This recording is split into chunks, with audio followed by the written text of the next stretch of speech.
Good job. Thank you, everybody. Yes. Okay, we will now call to order the regular school board meeting, August 14th, 2023, West Valley School Board. Citizens may comment on items appearing on the agenda when invited to participate during that agenda item by the board chair. Citizens may comment on items related to school district business not appearing on this agenda during the public comment portion of the meeting. Citizens, after identifying themselves, will proceed to make comments as briefly as the subject permits. Basic rules of decorum are in effect at all times. The chairperson may interrupt or terminate an individual statement when appropriate, including when statements are out of order, too lengthy, breach personal privacy rights, are abusive, obscene, irrelevant, or otherwise improper. The public should realize that this is a trustee business meeting conducted in a public forum. Please stand for the pledge. Pledge allegiance to the United States of America and to the republic for which it stands, one nation under God, indivisible, with liberty and justice for all. Let's go on to the right on to the consent agenda, approval of the agenda and approval of the minutes of the prior meeting. I want to make one change on those minutes. The minutes put Gretchen Kanofsky in there, and it should be Laurel Eckram. So we want to change those minutes. Yeah, Jeff is taking minutes for us because in lieu of a clerk today. Because I drew the short straw. Yeah, Because you're so capable. yes, that's right. Anyway, we want to change that Gretchen Kanofsky to Laurel. Yeah. On that, and that's the only change I would make. And the district substitute list. Yeah. Perfect. I'll make a motion to approve the consent agenda with the change on the board member attendance. Second. Okay, any discussion? All those in favor? Aye. Opposed? All right, unanimous. Approval of the bills. Cindy, do we have a? I bills? don't know if she left bills or not. Okay, So, I okay, don't have any. I didn't do them. That's, let's, Yeah. okay, let's, table that until that meeting on the 23rd. At which time, you're gonna need to add that to the agenda. that's right. Yep, so, Okay. So we'll table it and add it to the agenda on the meeting on the 23rd. Okay. Okay, so do I have a motion for that? Oh, we don't have to because this isn't an action item. correct. So we'll just table it until the 23rd meeting. Okay, no one signed up to speak. So we have no public participation at this time. West Valley Parent Teachers Organization report, anybody? Nope. Okay, the principal's report. Do we have a principal's report? Okay, Dina. Not a lot. We are just working on getting rolling. Teachers have been in and out of the building. You see later on that we're losing a science teacher, but still in the district. So we're in the process of hiring for science. Go to a first interview set tomorrow morning with some of the leadership team on that committee. So setting up opening meetings for the first 2 dates for PIR. So opening staff meetings will be on the 24th, starting at 10 a.m. with the all district meeting, if anyone wants to attend that. And then the middle school open house will be from 3 to 6 p.m. on the 24th. But in the past, we had roundup, but we have more parents at roundup than we do at open house. And so we're gonna send word out for that and invite parents in on the 24th, and then possibly have just a curriculum night later in the fall. So parents can come through and just in a more relaxed way, look through the curriculums if they want. And this will all be advertised on the Yes, website. yeah, we'll get things up and out. So, Right. yeah, Okay, and that's about it. thank you. Thank you. Richard, are you? Yeah, so I can introduce myself There to you go. those that don't know, but yeah, I'm Alicia Hamill and I'm really excited to be the K-4 intern principal this year. So I've just been busy the last few days, kind of getting settled and making a huge to-do list of things that need to be done for the first day. And so I've been looking at solidifying the schedule and figuring out, recesses and specials and where paras can cover and things like that. And then also just like taking a look at our enrollment numbers and seeing where we are there. So we've got 55 kindergartners enrolled right now, which is low, but that's normal for this time. And usually in the next week and a half, we'll probably see a huge spike, we're hoping. And that, and then, the rest of the grade levels are kind of just slowly, new registrations have trickled in, but we're looking okay for teacher coverage in those areas right now. And so K4, we have 402 students as of today. So yeah, we'll just kind of continue looking at enrollment and plugging away at things, getting ready for the PIR days. And I'm excited for the year ahead. So All right. I'm excited to work with you guys. Thank you, thank you. All right, superintendent's report. First of all, I'm really excited to be here, very humbled by this opportunity. It's definitely a big jump. But yeah, I think we've got a busy year ahead of us as a board superintendent relationship. There's a lot of us, or a lot of things that are out there that we will need to work on. We've got levy decisions to make. We've got some budget issues. We've got staffing issues. Relatively new board, even though we work really well together. There will be a new trustee tonight to add to that. There's a new interim superintendent, new K4 principal, new business manager, new food service director. It's a lot of new stuff. And I think somebody I overheard say it's going to be the year of grace and flexibility. So I'm going to lean into that hard. We've got CBA negotiations coming up, which are, always pretty interesting. So yeah, but I think as long as we maintain our focus that we're here for the children of the community of West Valley, I think we'll have a great year. It's our main job, number one, is for them. And I wanted to throw it out there to the board too, that Ivan Lorenzen puts on a board of trustees training. I'm sure you're familiar with that one. They are coming up. They run through FBCC and they last 6 to 8 weeks. So They canceled that last year because there wasn't enough participation. yeah, so I think we should definitely get in there So, and get those numbers up. and I've been to that, and it's really, really worthwhile. Yeah. It has a good job, a lot of interaction, practical applications. He does a really good job. So Yeah. it's something that everybody wants to see them Right. on FBCC website. It'd be really I worthwhile. went to it my first year. Yeah, nobody got to go because it's canceled the last minute. I went to it my first year here just to kind of learn more and it was Mhm. really helpful. Yeah, he's good. Do they have a set day for it? Of the week yet, or Not no? yet, Okay. I no, think, yeah. but it's usually in the fall. Mhm. That I'd definitely be interested. Yeah, cool. Usually in the evening, Yeah, yes. 6 to 8 or something. Yeah. We're working with Sam to try to get that settled out, get the transition Mhm. from me to get Alicia pending board approval, of course, the mentor. So she can take off on that, but she's got a lot of support here. Tina's there, I'm here. She's got a great staff, an incredible staff. And she has the skills to do it, so she will be okay. Just wanted to update you on some custodial stuff. So we've got a custodian for you to approve here on the agenda. Mhm. If he's approved, he's gonna start August 16th, hit the ground running and train a little bit with Phil and Tony. Sophia is also starting August 16th. Mhm. Both of those are full-time. Marty is still at a 4-hour workday every day. And he will not be able to increase that until a doctor clears him. He has not had that clearance yet.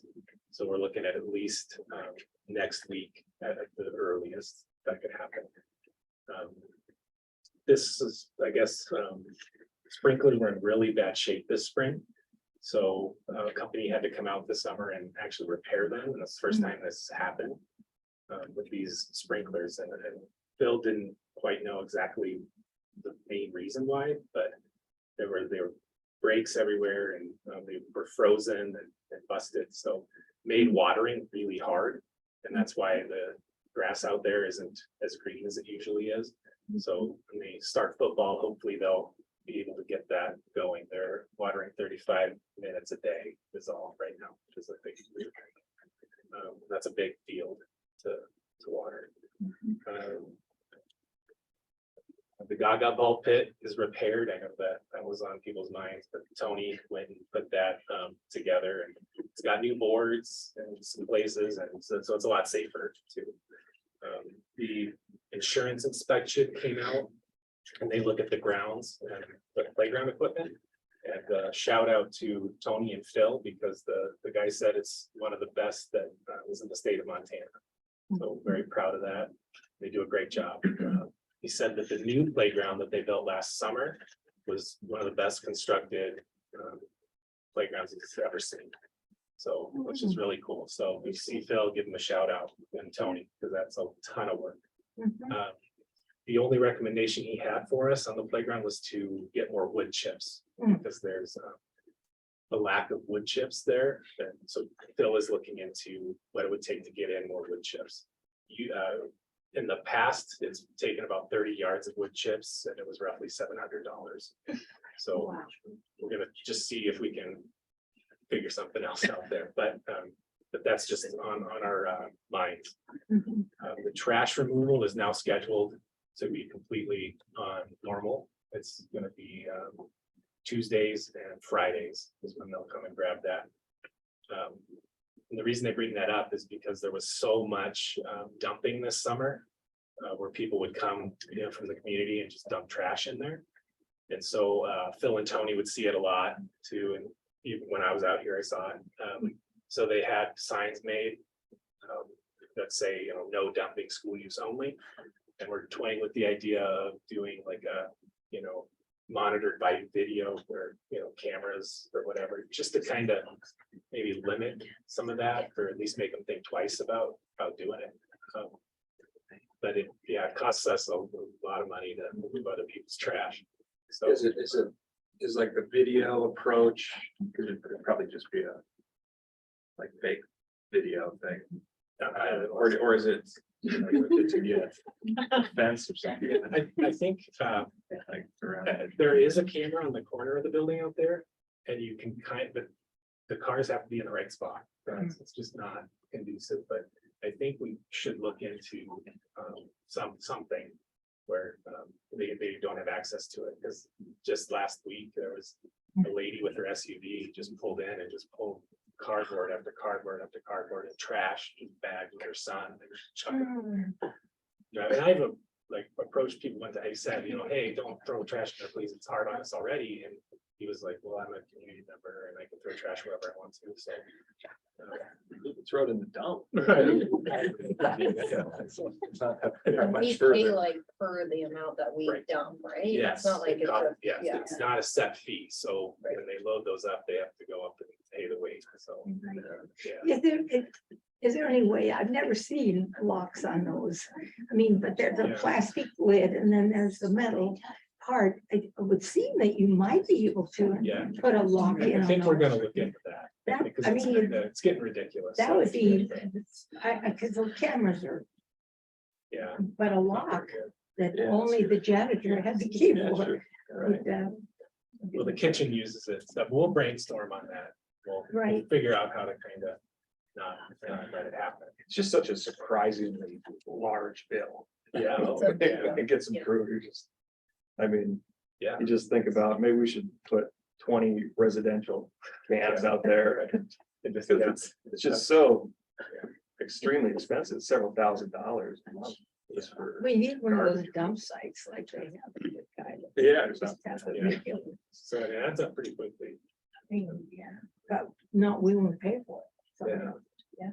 And so the drain lines in the roof were inspected and they found some clogging in there. So they took care of that, and so it should be good to go for this winter. So there's been a little bit of leaking up there. And so they came out and got to the bottom of why, and then fixed that issue. So hopefully the drain lines are gonna be okay.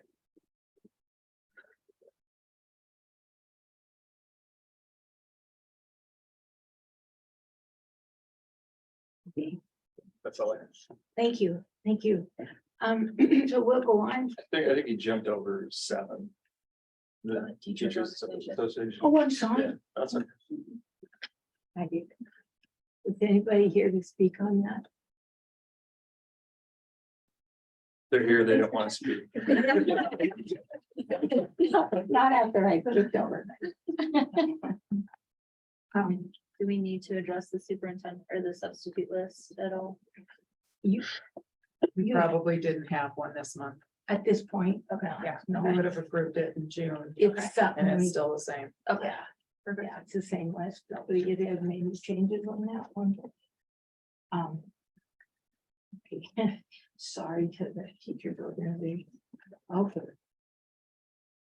Anybody else as we go on here?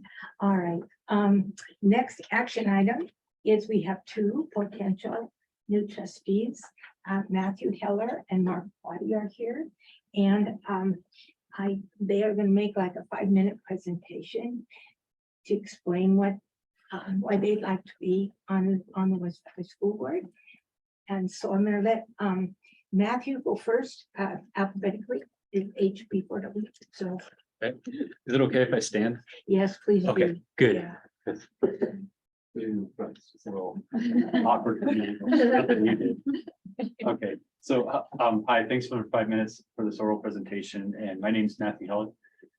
First, I want to start off with a background of myself. And then next, I just want to talk a little bit about why I want to be a board member. And thirdly, just go back and reiterate who I am, and this is why I think I'm qualified, and hopefully our opinions are the same. All right, so I was born in Helena, Montana. And then after high school, I joined the Air Force, where I was in, space systems operations, and I worked in training and technical program management. My job was to bring future systems online through the military for new space systems.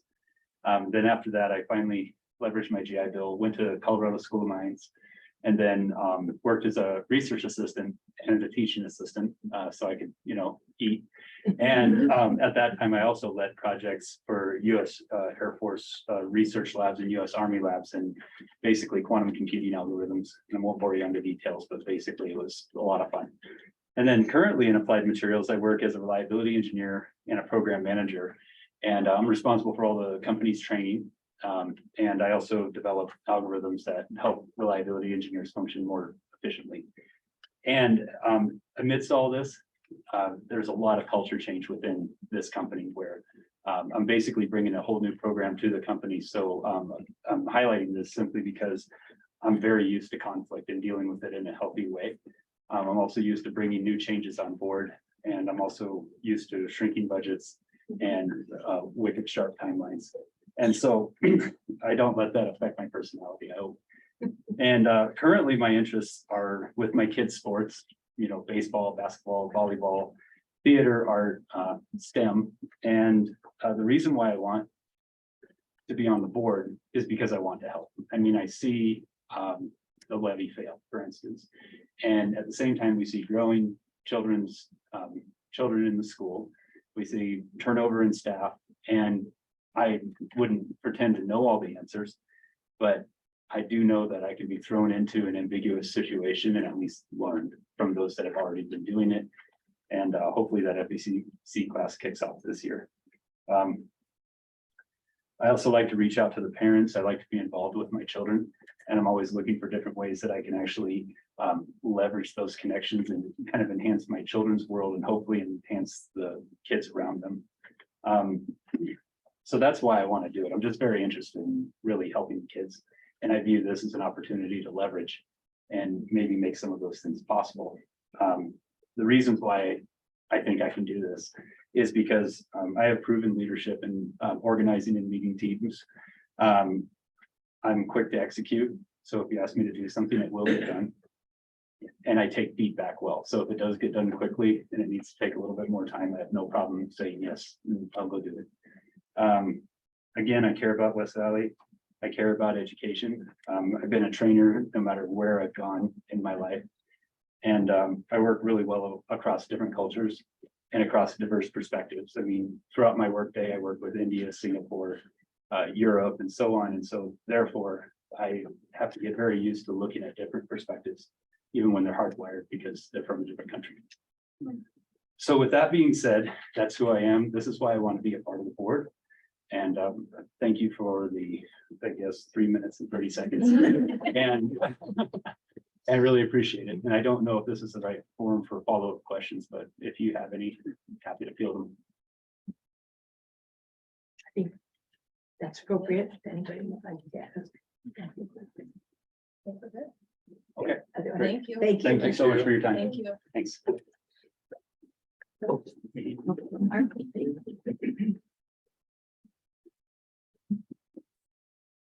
Yeah, so I guess the board knows me. I was here several months ago. I'm Mark Waddy.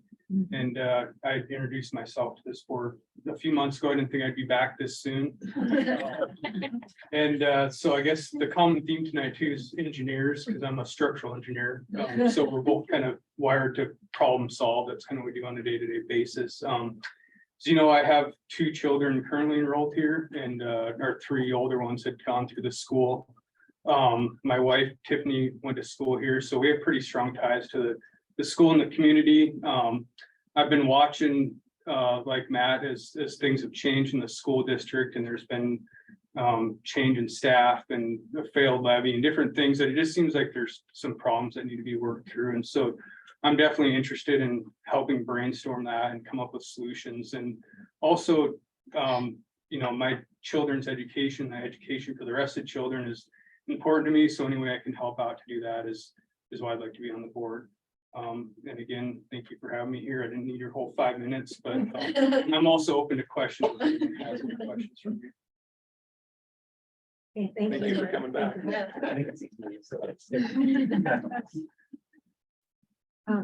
I'm sorry. Is it after item? So we-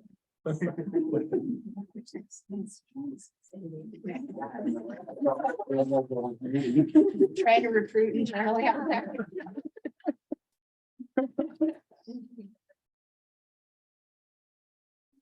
Thanks both of you. I mean, for, you know, applying and having interest, Mark for continuing to have interest. That's, yeah, very nice. You guys both seem like really qualified candidates, maybe a little too similar in certain.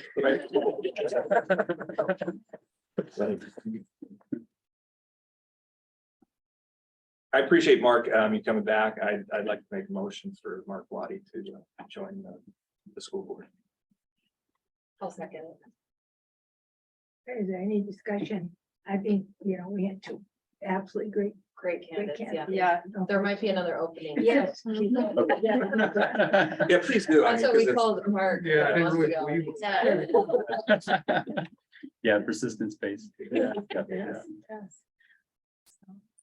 All right. All those, any discussion? All right, all those in favor of Mark Waddy as our new school board trustee? Aye. Aye. Aye. Anybody opposed? Okay, so unanimous. So, And we all welcome challenges when our own terms are up. Oh, I So, yeah, so, yeah. Please. please. That almost sounds like Right, maybe it's not an begging a little bit. endorsement. All right. Thank you. And we'll be, Mark will need to go to the superintendent's office and sign in. Be a part of the team here for the next meeting, which will be August 23rd.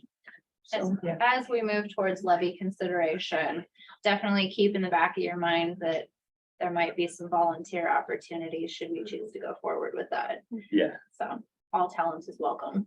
yeah, yeah. No And kidding. It come to sounds the like you meetings, could use all that. input Yes, too. yes. Whenever we have meetings, for sure. Yeah, I'll start attending. good, thank you.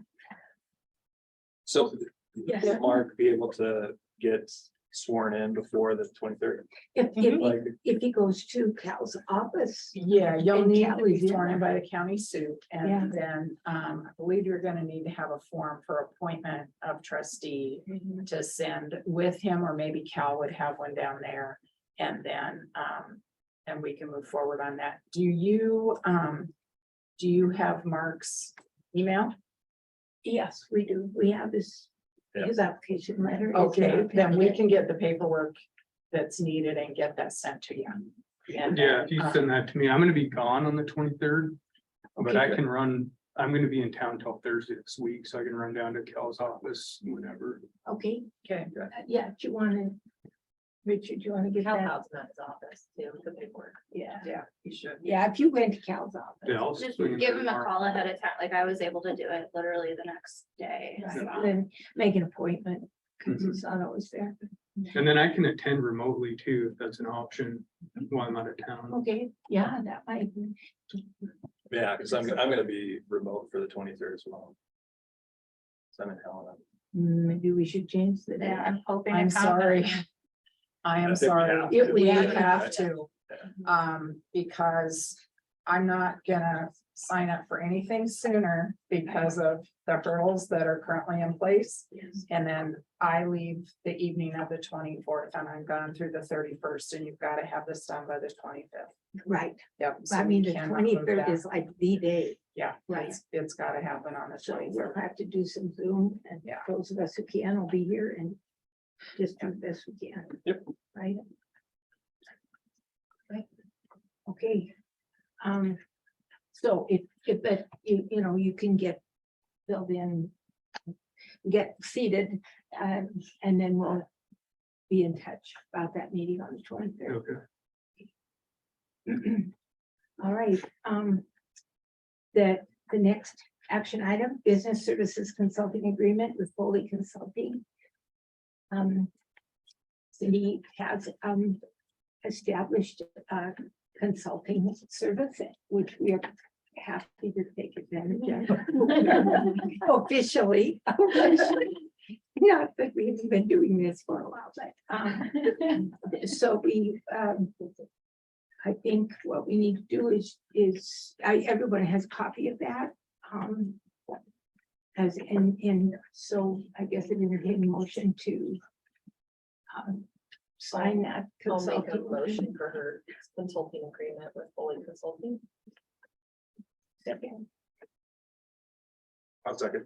Okay, and now we can do discussion. I can, that's Cindy's willing to help us out.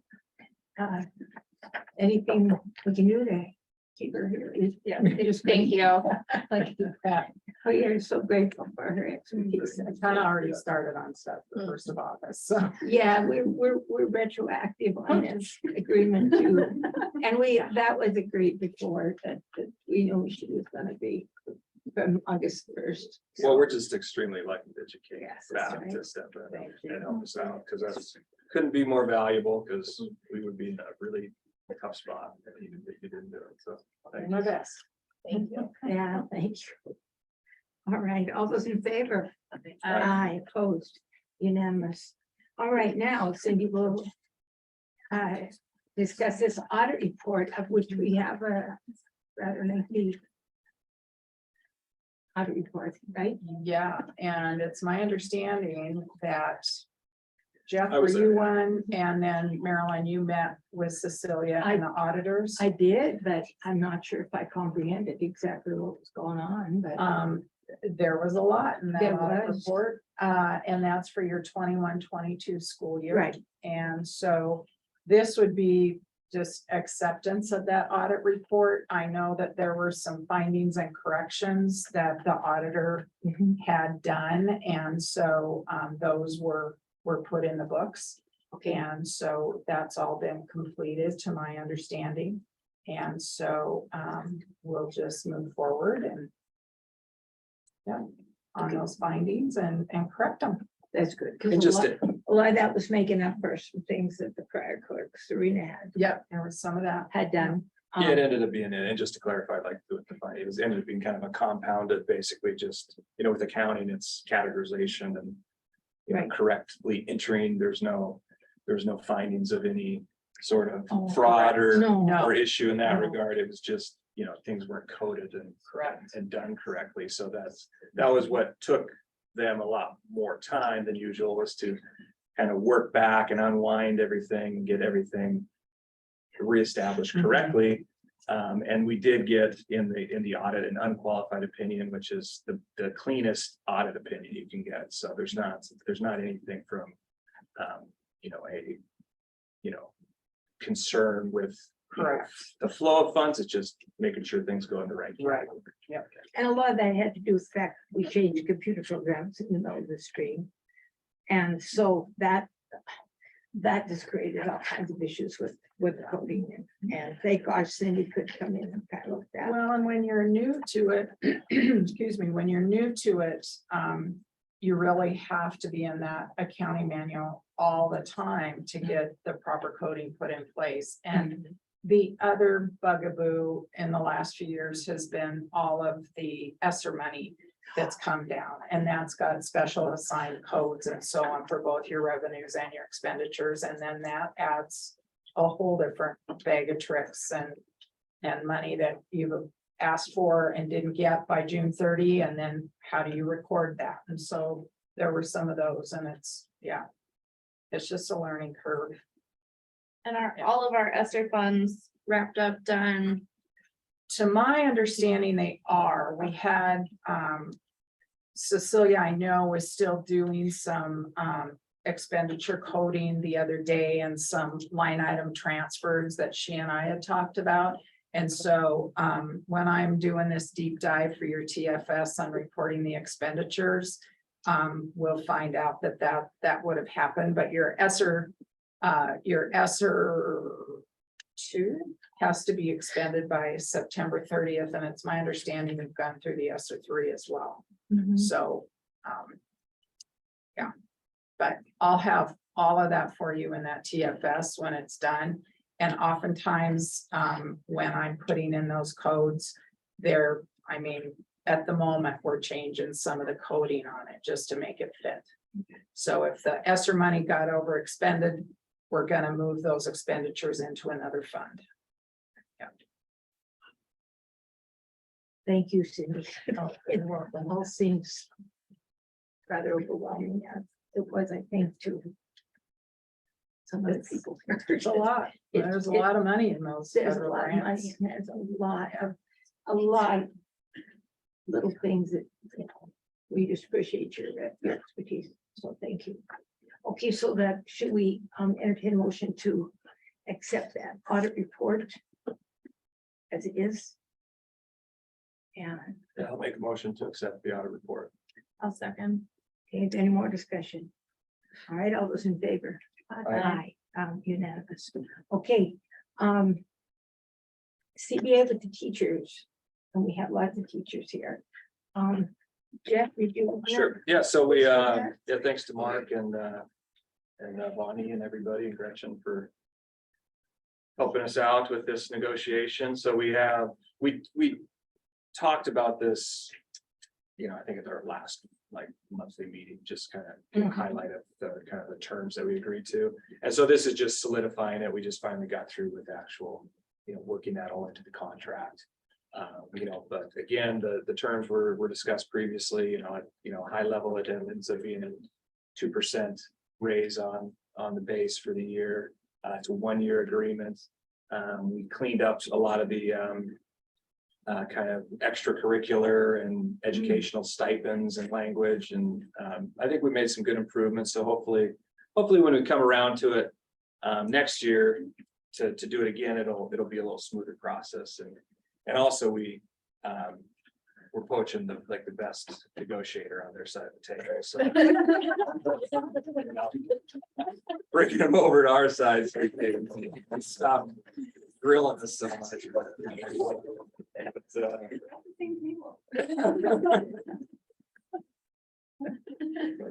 Yeah, so that's really it. And that's anything else to add from your guys' perspective? The But you guys- insurance was a big one. Yeah, the insurance was a good change. I think that made a lot of sense. And I agree. So, And I'd just like to thank everybody for the hours that went into this agreement. It's Jeff and Stephanie, and I'm sure that there's a lot of Mark's teachers. a liar too.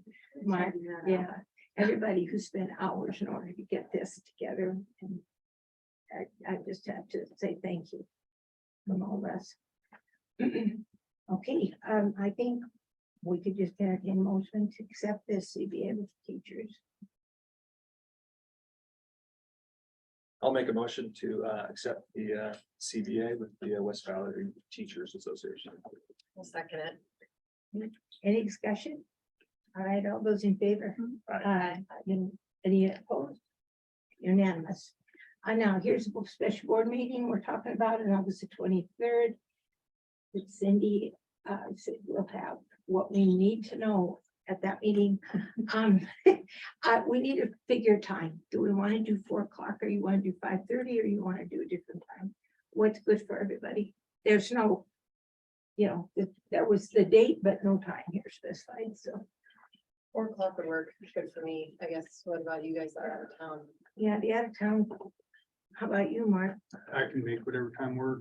Okay, Yeah, it'd be, if 4 o'clock works, I can just leave what I'm doing. That'd be fine. it doesn't make any difference to me. It's up to you. Okay. I'll try to make 4 o'clock. Is 5:30 better? No, not necessarily. I had plans months ago. for I the know. full stretch, so I'll I- see what I can. And it's, find. you can't do Zoom because you can't do that up the mountains. No, well, I probably could do Zoom, Well, so it's, that'll be Stephanie and I. there just might be squawking monkeys in the background, so I've got the kiddos. Oh, well, we can, we'll get Yeah, together I'll on see that what I could figure out. before the 23rd. And so what do we want to do, 4 or 5:30? How about you, Cindy? Forwards for me. Better for Let's you? do 4. Okay, let's do 4. The other thing too, Marilyn, with doing the TFS cash balances and the FY 24 budget on that day, Uh-huh. you had mentioned earlier about adding bills to that. Oh, The other thing that can be done that I've done in the past, when I've had some bills that haven't, that have missed a board meeting or needed to be approved prior to the board meeting or sent out or what have you. I have met with the board chair and gone through that bill or bills and had that board chair sign off on those. And so you can do that if we can get, and this next business manager that you approve will be working through on some bills. And so we could, whether we have some available on the 23rd or not, it might be after the fact and we'll need to meet with you, but then we can put that list on the September board meeting for full board approval. Whatever you guys would prefer to do. it's whatever you think. I'm flexible. You tell me when to be there to sign Okay. those bills and I'll be Okay. there. Whatever will make it easy for this process for Okay. you, because to have a deadline of the 25th for all this to be finished. It's pretty overwhelming, so It's a whatever. lot right now Yeah. with new software, so that's the biggest bugaboo is the Oh. new software, Yeah. so. So whatever it takes, Okay. Just let me know, and I'm sure the board feels that way too. We'll get what we need to in by the 20th.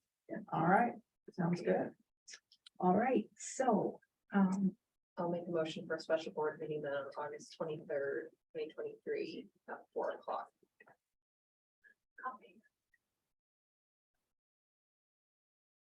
Second. any more discussion on that?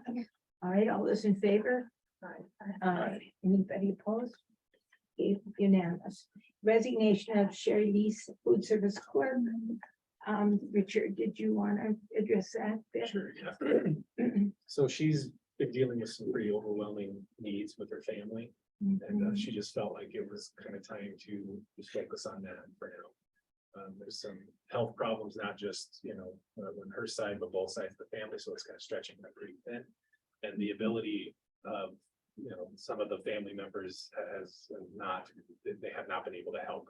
So they've had to, step back, and then this has caused a lot of stress on Sherry to kind of keep everything going. So, yeah, she is staying here until I think September 15th or so to train up somebody new that we can get in there.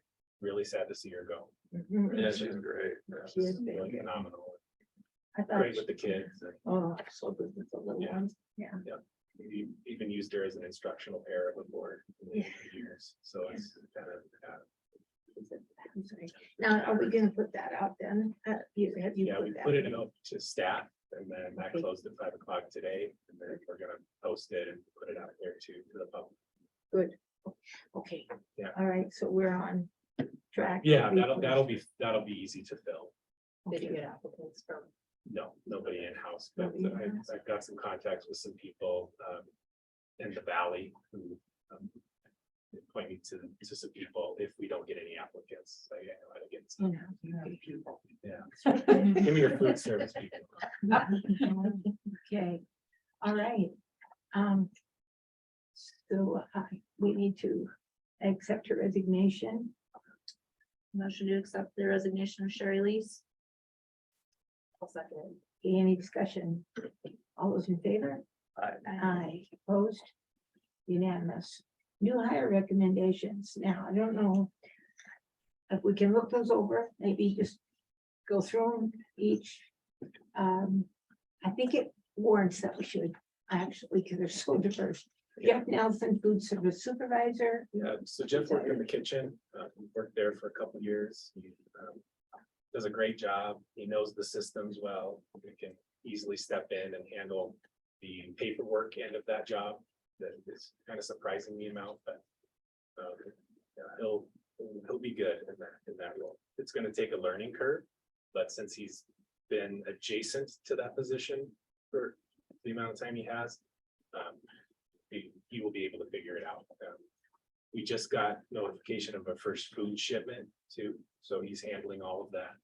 And so we'll, yeah, have to make sure all of that is in code and stuff, which is another learning curve too, you know, all the ratings of food storage and all of that, but he does know all of it. He's worked in the restaurant industry for a very, very long time. So he gets bulk food production. So, Okay, what do you think about these? Do we need to hire each of these individually, or should we just I think we could just do them all together. at once at the end? So maybe we just continue to go through. Okay, let's go through. I think we already talked about Richard Rickles as the new custodian. You Yeah. mentioned. that- yeah, he's got a lot of experience in cleaning kitchens, Hmm, which is interesting, and that'll help him, I think, with, you know, because you have to, when you clean a kitchen, it has to be pretty clean, so hopefully he translates that to our school. He was excited. Phil was excited. Yeah, I'm really shocked, to be honest, but yeah, but it's great, so hopefully we can get him started the 16th, and Bill can show him where everything is and how to do it, and yeah, get the ground running. And I think you mentioned these three paraprofessionals. Yeah. Before, So but- Tessa Blade was hired by Tina. She's a parent here. She used to be involved in the PTO quite heavily. So yeah, she'll be great in the middle school. Do a lot of, para duties, lunch duties, instructional duties, that type of thing. Mhm. Mary Levitt was, I skip B Sloan. B Sloan is the one I mentioned in a prior meeting that's coming into us from not a typical role of a para. She doesn't have kids here necessarily. She doesn't have a lot of connections, but she really wants to help kids, and she's really, really smart. Yeah, it'll be a good hire. I'm excited to see where she falls in the elementary school, how she can help there. Mary Levitt was a sub in the elementary school for months. I mean, we couldn't have run a lot of days without her. She's great with issues on the playground. She solves things really quickly. She's just a great person, kind of quiet, but when she needs to, her voice can be loud. But very, very friendly to other staff members and works really well with the team. And then, Clay Keller, I think we all know Clay pretty well. Do football again. I can't speak very well to the football people, but Terry assured me that they were all great. I think all of them are returners. I think, and have coached before here at West Valley. So yeah. This, on the paras, were we, because we were down 2. Yeah. And we are replacing those 2. Or were we down 3? Yeah, so we decided that we needed 3. to be able to just, that was like baseline. Anything else we get on top of that will help us free up other pairs for groups and stuff. But right now, we're running a real tight ship. So one of the things we've tried to do is squish our lunch times. Because when you spread them out during the day, it just takes pair of time, and then you add in a lunch, you add in recesses with that, or pair of lunch. And then recess duties, it really limits the amount of groups that they can teach. And so by squishing that, then you can have more group time. Weren't we down two and then we lost one at the end of the year? I think we weren't going to fill. Yeah. Yes, we didn't budget for them, but who are these people replacing? Because like Bio and we had another one that was Yeah, vacant. There was Those aren't budget. Heather left too, and Paula left. Heather Roberts. Heather Okay, Roberts. so that one's gonna be, okay, so one of these people will replace that one. And I'm sorry, who Paula, Yes. okay. So there's two.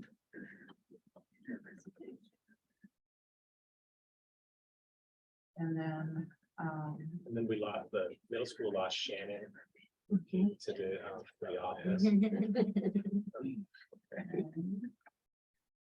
And then there wasn't a placeholder for that position. In this budget.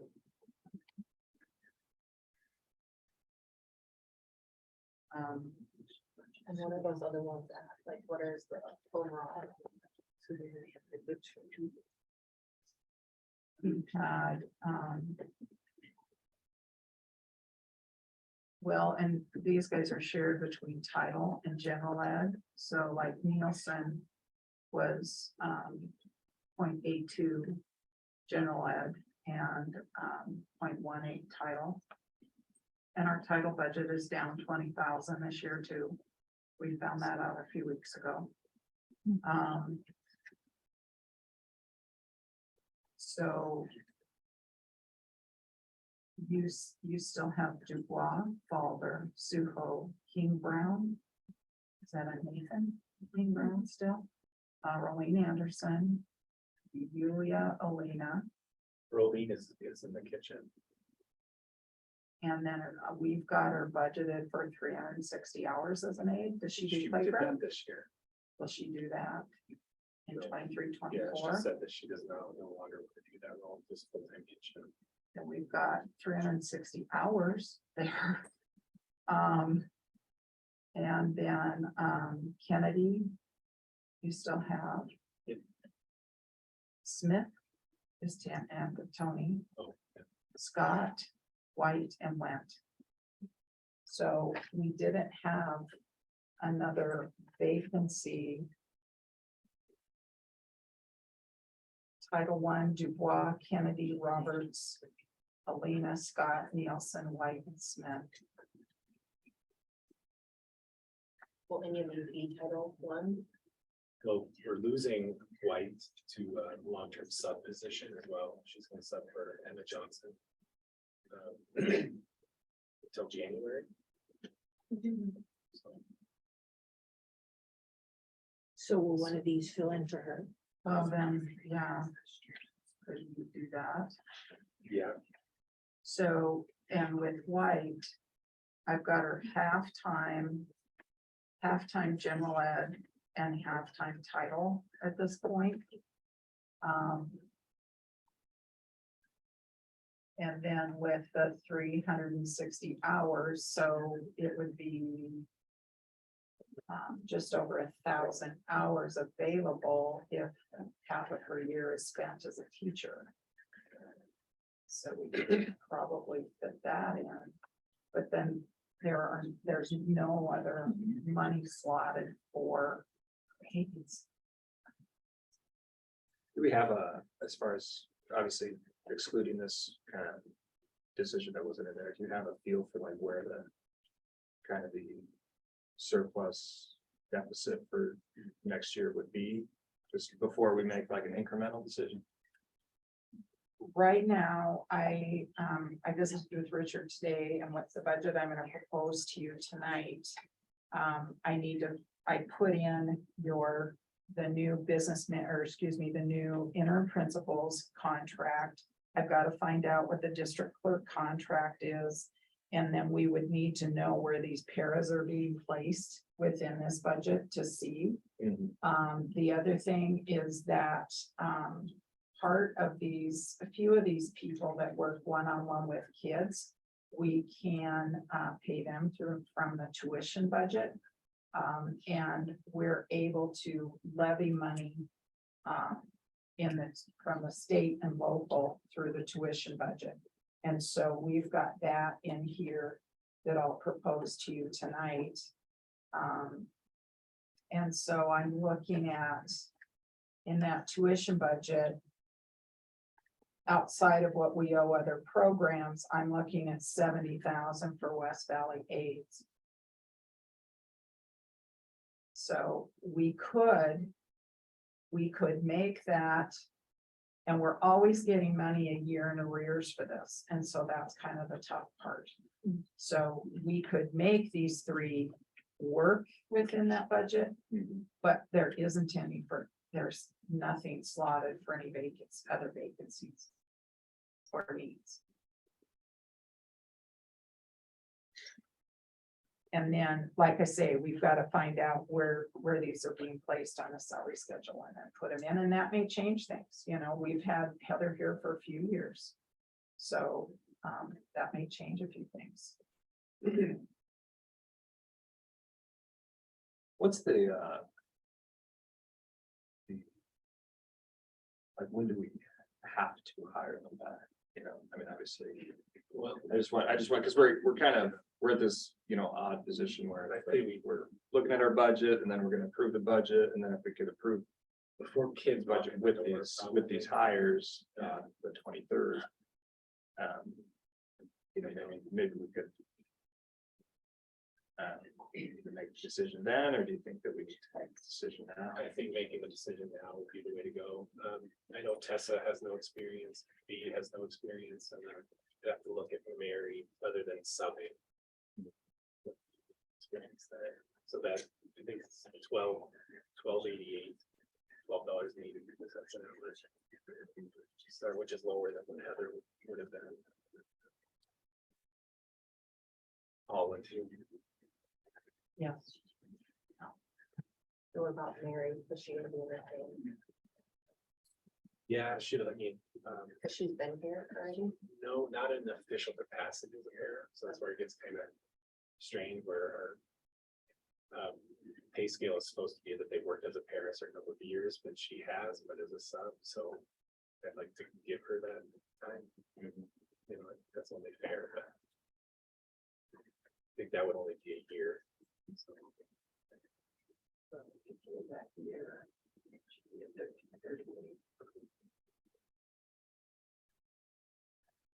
and B has a bachelor's degree.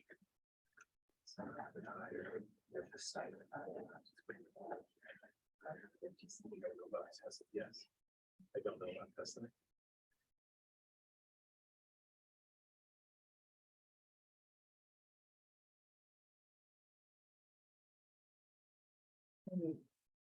On the football things, I mean, are any of these added positions?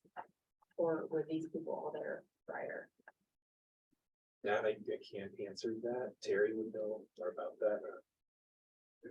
Last year we had, Clay was the head. I was an assistant, Jared was an assistant, Chad Huff was an assistant, and, Ollie's dad was Joel was an assistant. Ideally, you have one head and then two assistants. One for two for seventh grade and two for eighth grade, so you can go offense, defense. If we don't get another one, then you just have the head coach come down and take one of those two positions. But you really need to have a seventh grade team and eighth grade team to go offense, defense. When you got 60 kids out there, it's about 15 to 1, that's about 15 get what would be the lowest? 5. If you got high enrollment, the kids are still in, still not. Sam, I think he's back this year because his son is in 7th grade. So, Chad moved on and Joel.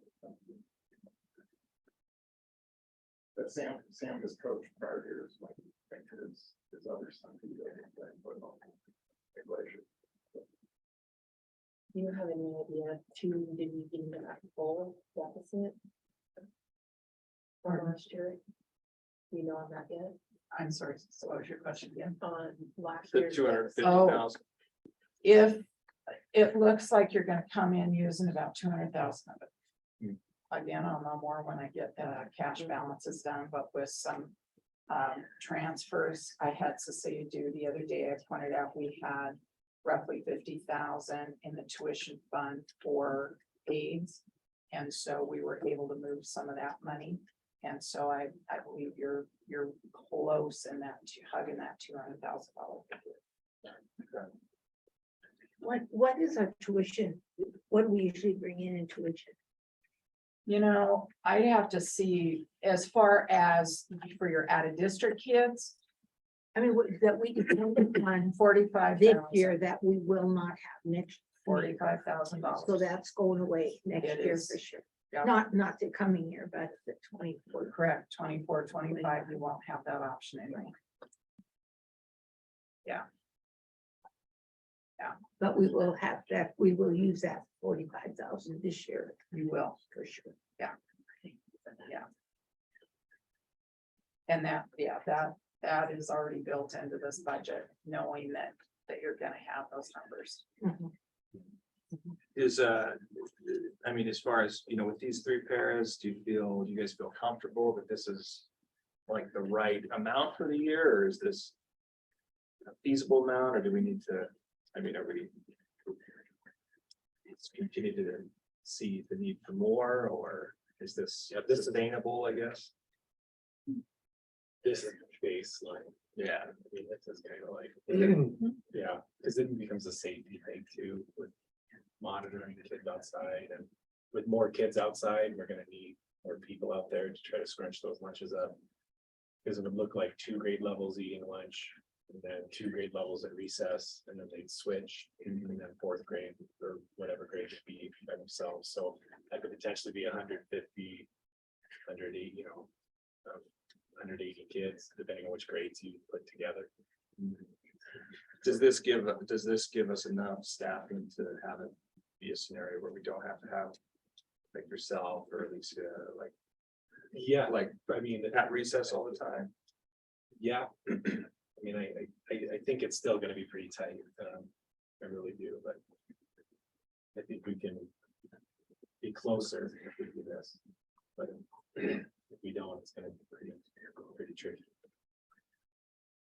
Yeah, well, I think that's a really important like baseline amount of staffing that we need to have, is that we, Yeah, you know, that we use people right. to the best of their abilities, and not have them, you know, have to just cover out of desperation all the time. Do you want to say anything? We should. Yeah, I just feel like that would be like, we hired these people, like, would still be on like survival mode, like that's like the bare minimum. To kind of make the school function, and like you said, safety, like it's important to have those people. Okay, so that brings us to, we need all these coaches. We know we need all paras. Yeah, I I think think- Mark's gonna talk to that. It I sounds like think the that's a same as given, before, but but do we yeah. really need all coaches? I'm just bringing that up. Well, one's a 8th grade volleyball coach and one's a 7th grade, and then it sounds like it's the same football wise.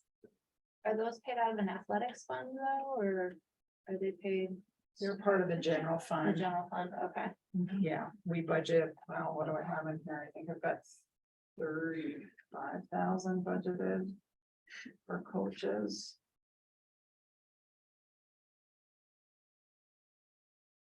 These aren't any new ones then. These are some that we would expect to have every year. Yeah, we've got 33.5 budgeted for coaches. And I wasn't given any other different numbers. I know you guys just, just approving the CBA, that could change it, so. Yeah, we'll be drilling into that too, but that's part of your general fund. But going forward, if we go, you know, if we go through this levy election and don't have the levy get passed, we could consider you know, maybe we need to increase athletic fees, participation fees to try to kind of cover some of this additional cost. So I think it's something we can consider, you know, next year. Kind of change This that structure. 33.5 covers the numbers. I had Cecilia look on the contracts for this year, and that covers the numbers that were in contracts this year for extracurricular. And these were on their contract, and these I- positions I'm anyway. assuming that's the same number of football coaches. Did you say it was, Mark? There were 5 last year, there are 4 on. Okay. list approved right Okay. now. And I think it's a total of about 4,500, I think, based on the website, is that kind of roughly what that is for football coaches? Is there other coaches that are already coaches besides what's on here?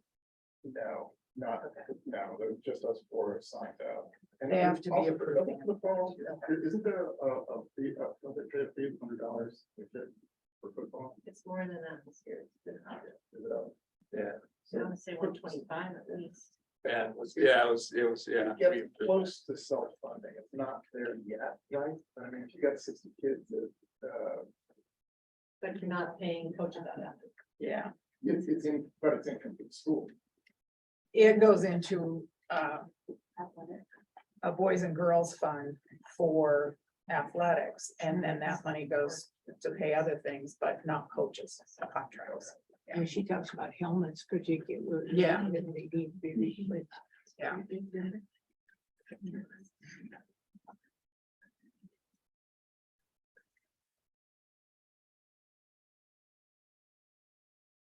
Okay. Any more discussion about the coach? So it sounds like the structure, like with that third para, kind of at this point, like probably half of it would be covered off that long-term stuff.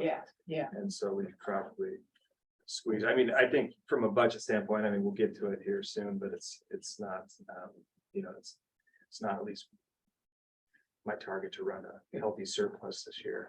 I think we're trying to make yeah, the best decision we can here with limited funds at this point, but Yeah. seems necessary. Yeah. I'll tell you that. Well, isn't that a surplus is when you only spend 200,000 too much instead of 250? No, let's rethink this. It's kind of like when something's on sale. What's on sale? I saved $300. Yeah. Well, I'll make a motion to approve all the new and higher recommendations. Okay, because then we have Mark and Alicia here on the new hires too. Yeah, correct. So, okay, and we've already been through those, so, okay. I'll second it. Right. Any further discussion? All right, all those in favor? Aye. Opposed? Okay, unanimous. The Logan Health Mobile School-Based Health Center. I did make some phone calls to Cayuse and Summers and Columbia Falls. They gave those as references when they came here, made their presentation, and they all had glowing reports. They said the one thing we need to be sure we do, one of them said it, I think it was Cayuse, they said, be sure that your teachers are aware of the service, because that's where you gain. Because the teachers don't have to take a half a day off to go. If they think they have strep throat, they don't have to go take a half a day off to go to the doctor. They just buzz on out there and take care of it. And he said that made a huge difference to their budget because they weren't paying subs. So he felt that, but he said you need to be sure and get that communicated to your teacher. So I can't see I couldn't see any and none of them, I asked them, each of them, do you see any negatives? And none of them said that now. And they each have it in their school. We're gonna have a mobile unit, but they each had the luxury of having an extra room that they could use for this, but we don't. So the mobile unit will come here. And so we don't have to provide a room for them. And we know like days, time, like. We don't know. I think we just have to tell them, yeah. And usually they said they came morning on one day and then afternoon on another, like one day a week. And they'd come in the morning on, say, Wednesday, and then afternoon on Friday, or however it worked. So they didn't stay a whole day, they 2 half days. Why, I'm not real sure, but that's how it worked. But, you know, I guess what we're gonna do here is kind of say yes and plug into their system, and they can then get together with you, Richard, and see what time and dates are available. So what we need to do is get okay, building health mobiles, school-based health center in our parking lot, and they'll pay us. Remember, I think they said they'd pay us a little bit of money They to rent rent the a piece space. in the parking, and we thought that parking lot was probably Pretty nice. pretty expensive. But, You that's- should have them block the dumpsters. There you go.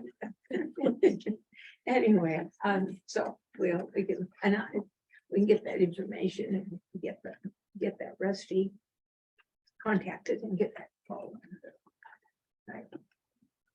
We need a motion for that. I'll make a motion to approve the Logan Health Mobile School-Based Unit. I'll second. Any more discussion? All those in favor? Aye. Aye, opposed? Okay, motion passed unanimously.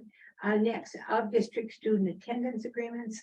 57 out-of-district students attending West Valley School and 1 West Valley student agreement attending Helena Flats District. And I'm not really sure what this is about. Do you have any idea, Richard?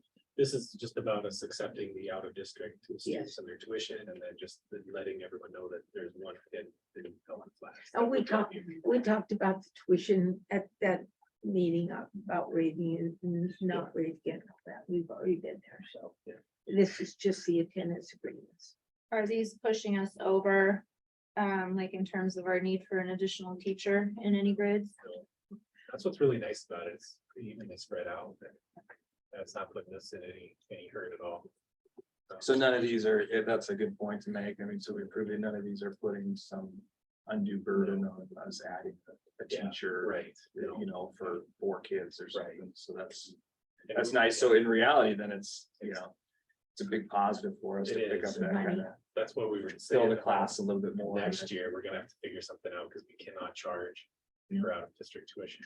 So this piece of that is gonna go away. Still get the A and B. right? Yes, so we just can't double dip anymore. I don't understand how we can, how you can make any kind of predictions of what your enrollment's gonna be, if anybody can go to any school they wanna go to. Well, they're gonna cap, they have to cap it, depending on the district's discretion about what they're comfortable with percentage wise Yes, to a certain number, because then you, like, what the, solution would be is to add another teacher. Well, it doesn't make sense to add another No. teacher for 4 or 5 kids, so. so you they have won't to make cap us, they won't make us do that. No, The powers that be. yeah, no, they will accept it, cap it, let's say that you've got, 2 classes of first grade, Mhm. so 20 in each would be 40 kids. If you have Right. 38, you could say no more, absolutely no more, so in case you get 2 more kids from your district. Right. But you don't have to accept them out of the district if it's gonna put you on that. Correct. Is that something that we'll need to pay attention to, like figuring out and developing Yeah, metrics on? It's a sizable chunk of money. It is. Yeah, we've had a lot of students go to homeschool. A lot of students go to private schools, so that hurts our AMB too. West Valley actually has the highest per capita homeschool, private school attendance in the state of Montana. So I think there's over 100 kids out there that would go here if they all went to the public school. Do we know when we have to make our decisions for the attendance? Like out of district Oh, students? the number cap? Yeah, like when we have to have that for the state or? I don't know. I think that we don't have to do this until the next school year. So I think we'll get a lot more guidance, hopefully by then, about how to handle this. This is just a new law. that Yeah, came just across. this I don't legislature. think they've got it fine tuned yet. Yeah, there's got to be more coming from the state on this. We don't have to act now or do anything like that. It just has to be something that is on our radar.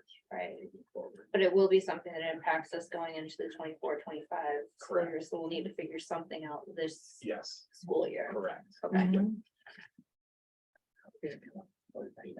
yeah.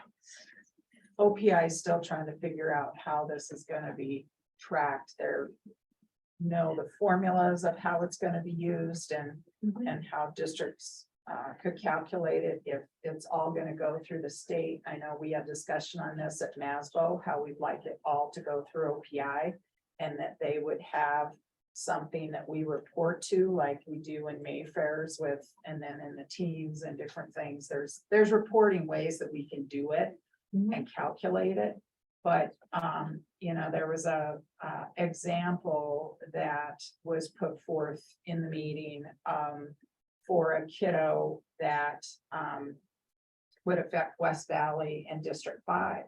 And so when you look at what the different tuition numbers might be, and when you're running the calculations for each district, and some is based on taxable value and different things like that. And so with the formula they're using, if we had a District 5 kid come into West Valley, and when you run both formulas, you have to use the lower amount of money, we would be getting less money for a kid coming in from District 5 than we would have in charging the 1,100. Because they're using our lower taxable value in calculating what they would pay. It's gonna highly affect like the Kylas of the world and the number of out-of-district kids that they have. Yes. That's gonna be a big one. And yeah, and so they're still having to figure all this out. It's really quite a mess. It had everybody all over the state and a big dither as far as business officials. Mhm. Well, for this year, we can approve what's here, the out of district attendance agreements, and then hopefully somebody will have figured it out by next year. Hey, just to clarify, are you saying that out of district students starting next year will come at a deficit? Or just lower tuition? It'll be different rates from whatever district they come from, and they'd have to use our numbers and the other district's numbers, so.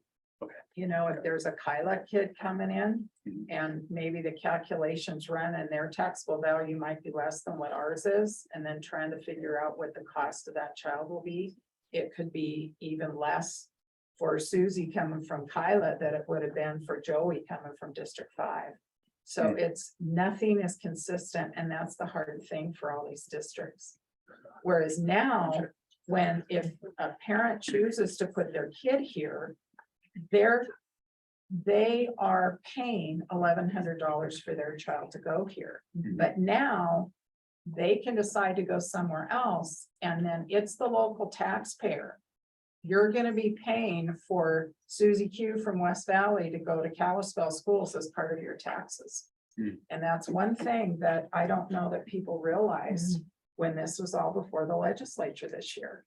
When they were getting, we've already had school choice. And so it's just been widened now and really complicated. So it's gonna be interesting to see how it's gonna affect. Some schools, I think it's gonna affect in a very positive way. Because some they've only taken A and B, and they've not charged out of district tuition. We've charged out of district tuition long before I started in 2003 out here. So That was how I got in here as a kid, so. yeah. What's A and B? Average number below. Yeah, I thought you It's meant just- what our number is Oh. right now, sorry. Oh, sorry, Yeah, what is the and- definition of A yeah, and B? average number belonging. Average number belonging, thanks. So, Thanks. but this doesn't come in, it doesn't affect this year. Correct. Yeah, I just brought that up because I want it on our radar so that we Yeah. don't get caught in the dark going, wait, what, Yeah. like, prepare for it. Right? Somebody's got to be looking out for that. Okay, so we'll entertain motion for the last 1 year, district student attendance agreements. I'll make a motion to approve the district student attendance agreements. I'll second. Okay, any more discussion? All those in favor? Aye. Aye. Anybody opposed? Okay, unanimous. New contract with FICO for maintenance. Now, this was something that Bill had brought up. That he brought up. And then we said to go look for another contract, and he did, and this is what he came up with. Yep. Right? Yep, exactly. And this is a better contract than what we have. Well, it's the same kind of contract that we had, because in order to change that, to go into all of our systems, it's gonna be prohibitively expensive, because we have, I think, 36. Basically like heat providers that have a computer in it that's run by Great Falls, and so so long story short, that computer would have to be replaced in every single one of those. And so even if we went with someone else, it'd be prohibitively expensive, and Phil did negotiate down with them, so he got it even lower than what they quoted him again the first time. So it's a really interesting thing, but right now, like if you go into his system, it says like red on all of them, and it's because we've shut them down to save energy, because we don't necessarily need everything going right now. But Great Falls wants to keep turning them on, because it's just, computer telling him to do it, so he's got to go in and override it. Yeah, so something we will definitely have to, the long term, figure out how to, kind of work with this, and because we have to replace some heating units, and that's going to be a ton of money. But for now. Yeah, What did he negotiate it down to? 6,000. Okay, because there's 6 and 6. Yeah, and then that also includes with that though, about $1,000 worth of boiler maintenance certification. That because we have to have somebody who works on those systems boiler certified. Bill is not. And so it would be a little bit more money to have somebody come and do that, but they took that away. So, so somebody with a boiler certification can't come out and work on our system. So we still have that in there, we don't, We do. okay, Yep, it's all good to go. And I have it here. so, Oh, sorry. So when I tried to open that, it was pulling up the district secretary lane change document. Oh. And then Jeff, the one you sent me was from June, is the one that we have attached to the agenda that we're approving the correct document? Or does it matter? I just want to make sure we don't approve the wrong thing. Yeah, this is the most current one. I think that other company was that McKinstry. Did they look at McKinstry? We never got anything from them, but at our meeting at this one, that's what we had asked them, was to get another bid from McKinstry. And that was Bill's response, was he said, you could do that, but then you have to, if you go with another company, you have to replace all the computers. Yeah, and I think there's 36 of them. And I think we're just kind of, the challenge is I think we're in a position where the existing equipment is kind of reaching its end of life. And so you're kind of locked in with these guys, and you don't want to stop the maintenance now, because it'll just accelerate the issue. Exactly. But I think when we revisit at whatever point down the road, the actual replacements or new equipment, I think we should consider that other firms on that side to say, okay, well, maybe we go with that one firm and do it at that point. But it doesn't seem like it was feasible to switch now. They work really well in schools across the state, but I know that they most recently have worked with Swan River. And in visiting with their business manager, and I know that their principal, they helped guide him in some grants that he wrote to get some new, they needed to replace, I believe, a bunch of ground source heat pumps or something out at their school. But he might be able to tell you about these grants that he was able to apply to, and McKinstry was a really good link to that.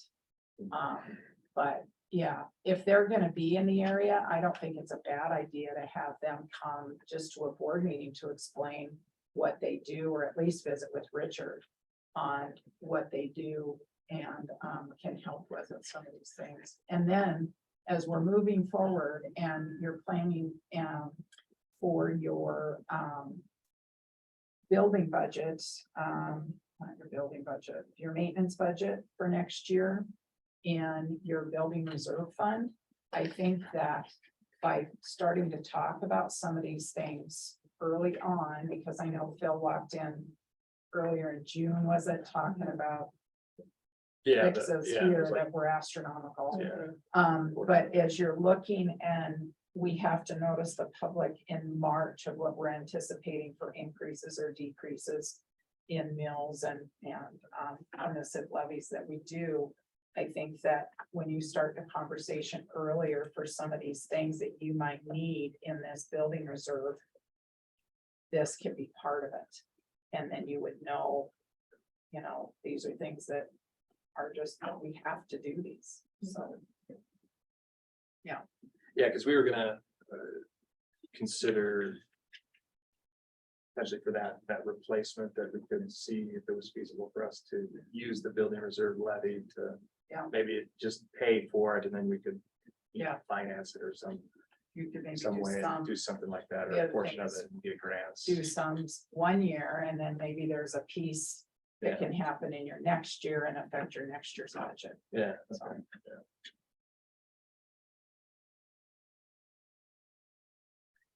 Just to clarify, do you have this 6,000 penciled in? Random 6,000. This is something we pay each year, generally speaking, right? Yep.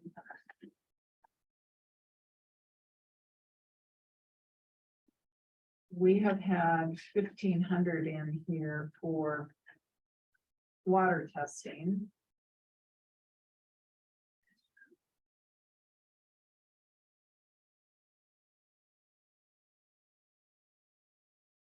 Professional services, but I don't have that 6,000 in here. So we'll have to plug that in. And then can that come out of the building? Does that come out of general? That would come out of the general fund. Your building reserve, budget, you've got some stuff for contracted services out of there, and I need to look at, that March. Advertisement that you did for those levies to see what you were thinking of doing on those. So, yeah. You possibly could. Possibly could. But we'll have to look at what was earmarked for that. I just think it just seems to me like, with kind of this equipment at its end of life, I mean, you have to keep it operational, this stuff. Goes out in the middle of the winter, it's gonna be a disaster. Yes. So I think it's just kind of a necessary expense to keep it going. So I'll make a motion to approve the FICO maintenance contract. For 6,000? Yeah. I'll second it. Any further discussion? All those in favor? Aye. Opposed? Unanimous, okay. Interlocal agreement for transfer of monies to the state, the CSCP program. That has to do with the Yellowstone, Boys and Girls Club. yeah, which it has gone through OPI, I understand, and now they're gonna have us pay them directly. Right. And so that's a It's- clerical Yes. change, not Remove some red tape. the services aren't Nothing is any changing. different, it's just a clerical thing. So, I'll make a motion then to approve the interlocal agreement. any discussion, or no, second? Second. Okay, any discussion? All right, all those in favor? Aye. Okay. All those opposed, passed unanimously. District Secretary lane change now. Did you want to explain that, please, Richard? I'm not sure. So there's different categories of classified staff. Mhm, There's group class A through E. And this, that's the one. and then there's also, based on number of years worked and then, other factors like education, of somebody could be making a certain number on the pay scale. So you read it kind of like a matrix, to find the number. And so what this would be doing is moving the district secretary to a different class. So the person could get paid a little bit more. And it is a whole lot more. It's, No. Does that make them salary versus hourly? So they're Mm. still hourly? Yes, correct. Okay. and who are we talking about? This is This is Brooke. Oh. Brooke, right? Yeah, this is Brooke. Okay, That sorry, I would was be, thinking more. that would be, moving up from class C where she is now to class E, which puts her in a Far in, different yeah. category. Uh-huh. And Brooke was there for a number of years as assistant clerk on Yes, that E. yes. And what I'll say about it is that she is currently training your new assistant clerk. Mhm. Brooke is also the backup, the only other person in the district that if the assistant clerk can't do payroll, it falls on Brooke. And so Brooke would be the one doing the payroll. It's also very important to know that as the assistant clerk and being in that position, and I can speak to her when she worked, or when I worked here with her, is that she'll be the person also supporting to a great degree and helping out with your new business manager, Mhm. because she knows the processes that we've had in place for several years and the procedures. She's got great knowledge to bring forth on that. So this is the least we can do for her. Move her up a bit. Okay. Okay. All right, somebody want to make that? Is that? I hate to be the jerk, but is that gonna really cripple the budget or impact the budget in a major way or not so much? We're not talking big much money. Look here, where she's now in class C. Right. If you go down, you can see what the difference is. From class C to class E, and it's not, it's a few dollars, but not anything. It's huge. Yeah, it's just, I mean, As you go everything we're dealing with is As you go over a few across, dollars, so. Yeah. The more important thing to add to that too is we are looking at taking away the supervision of the office the office staff from the clerk, the business manager Okay, to the district secretary. okay, got it, Other okay, Increase some responsibilities. there. okay, that makes Right. sense. Right. So she'll have more to do, Correct. so we'll be compensating her for that, right, Yep. from the get-go. Right. Okay. I'll make a motion to approve the district secretary lane change. Okay, more discussion? All those in favor? Aye. Aye, opposed? Okay, unanimous. Adding new clerk to the Glacier Bank and Three Rivers account and removing Cecilia Llewellyn. That goes without saying, we have to do that, so we will put, Mark will have to, and we'll have to get the cards and the I'll make To a- give the bank signature cards and all from- that. Yeah, Yeah. contact both banks and see what they want. Sure, that will be something that we'll have to do right off the bat, so we can begin to. Someone will sign the checks. I'll make a What's that? motion to add Mark Fessler to Glacier Bank and Three Rivers account and then remove Cecilia Llewellyn. Second, All right, any discussion? All those in favor? And Aye. we need to have that clearly in the minutes because the bank likes to see them minutes from those, so. I'm trying to be Oh, I specific for see. that reason. I mean, I'm sure it'd probably be easier at Glacier. Now.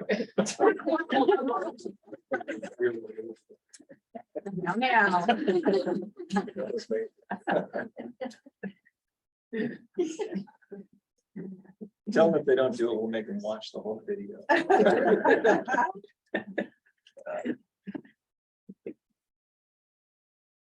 Okay, that information, okay, so that completes the action items. We'll go on to the information items. Consideration of FY 24 budget and discussion. So. Thank you. Thank you.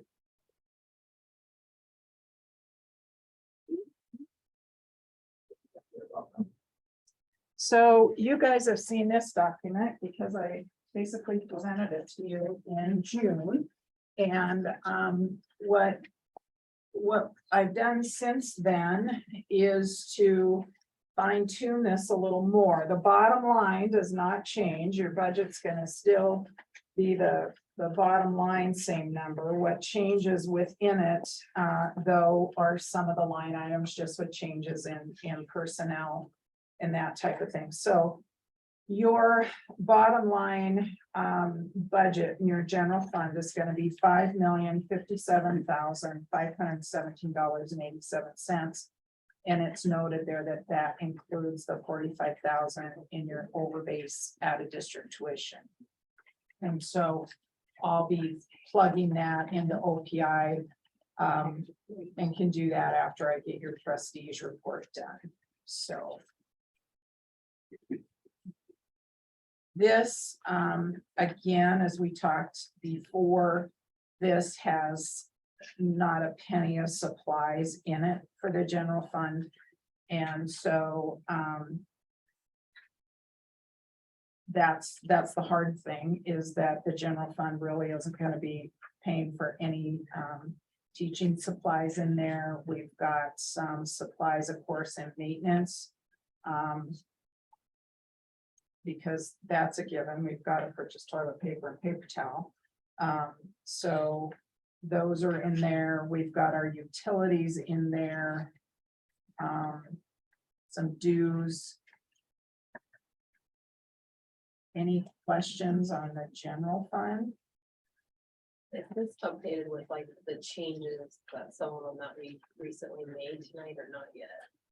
It reflects your new elementary principal, but I don't have figures on, and then in real time tonight, as we were talking through those aides, I plugged those in.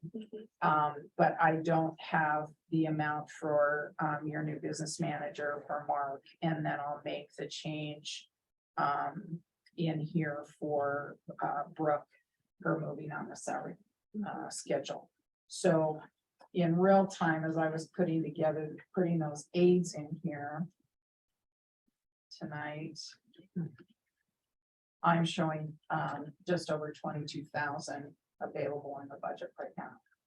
So once we get these other contracts in there, but again, bottom line, that $5 million figure does not change. Yeah.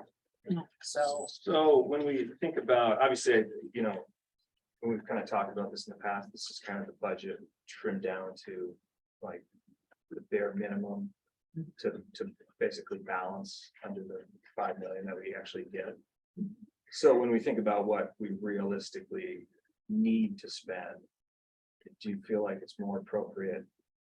Because we circle back last year, we kind of, we got surprised with this significant, deficit. Yeah. And then had to do a draw on the reserves, a couple meetings thereafter.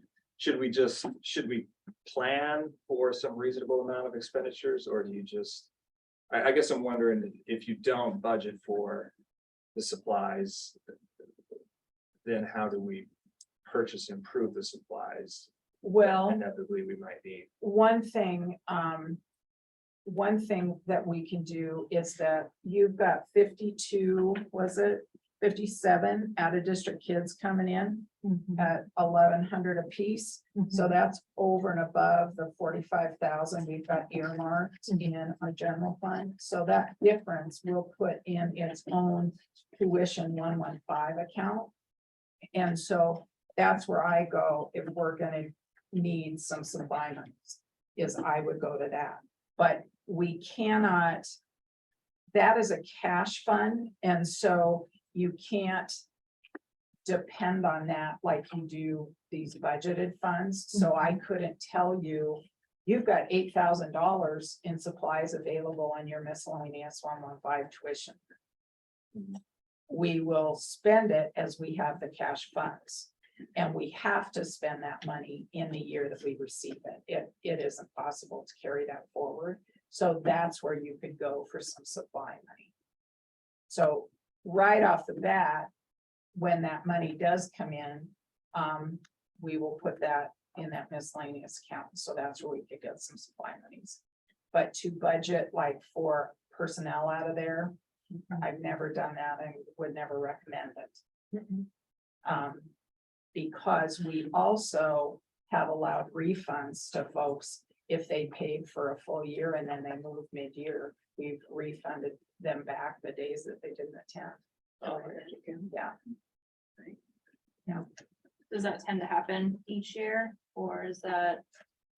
I wouldn't say it's noticeable that it happens. You know, it's We not a might big deal. have one, Yeah, one or two. There hasn't been a lot through the years. I can't speak for the last couple of years, yeah, but. no, I can only think of two since I've been here. Did we catch the last, one of the last weekly meetings we seemed to have? We had the renewals for the workbooks and you know, science equipment and materials. Cindy wasn't at that meeting. I wasn't at the meeting. I kind of heard from it a little bit.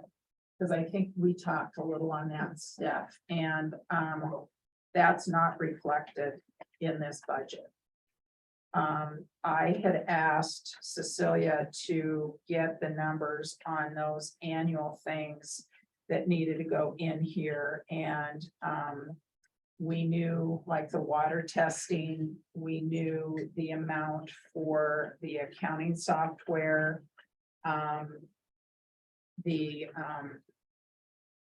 Oh my gosh, my brain's The Infinite Campus. Infinite Campus is in here.